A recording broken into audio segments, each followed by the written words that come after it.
Peddi cinema నుంచి release అయిన first shot పాటలను ఐపీఎల్ టీమ్స్ తమ ప్రచారానికి వాడుకున్న సంగతి తెలిసిందే. చరణ్ కొట్టిన క్రికెట్ షాట్ ను రీక్రియేట్ చేసి సినిమాపై భారీ హైప్ క్రియేట్ చేశారు. ఈ విషయంలో చిత్ర యూనిట్ హ్యాపీనే. కానీ ఇప్పుడు ఐపీఎల్ వర్సెస్ పెద్దిగా మారిపోయింది. ఏప్రిల్ 30న పెద్ది రిలీజ్ అవుతుండగా 2026 మార్చ్ 28న ఐపీఎల్ సీజన్ ప్రారంభమవుతుంది. అంటే ఏప్రిల్ చివరి వారానికి వచ్చేసరికి ఐపీఎల్ పీక్ లో ఉంటుంది. టాప్ 4లో చోటు కోసం అన్ని టీమ్స్ గట్టిగా పోటీ పడతాయి. దాంతో మ్యాచ్లు రసవత్తరంగా సాగుతుంటాయి. ఆ సమయంలో క్రికెట్ అభిమానులు ఎక్కువగా మ్యాచ్లకే ప్రాధాన్యం ఇస్తారు. ఈ నేపథ్యంలో నైట్ షోస్కు థియేటర్లో ప్రేక్షకుల సంఖ్య భారీగా తగ్గిపోతుంది.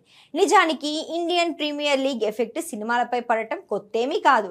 గతంలో ఐపీఎల్ ప్రభావం సినిమాల కలెక్షన్లపై స్పష్టంగా కనిపించింది. ఈ నేపథ్యంలో పెద్ది వంటి పెద్ద సినిమాపై ఐపీఎల్ ఎఫెక్ట్ గట్టిగానే పడే ఛాన్స్ ఉంది. ముఖ్యంగా వీకెండ్ కాకుండా వర్కింగ్ డేస్లో ఈ ప్రభావం మరింత ఎక్కువగా ఉండే అవకాశం ఉంది.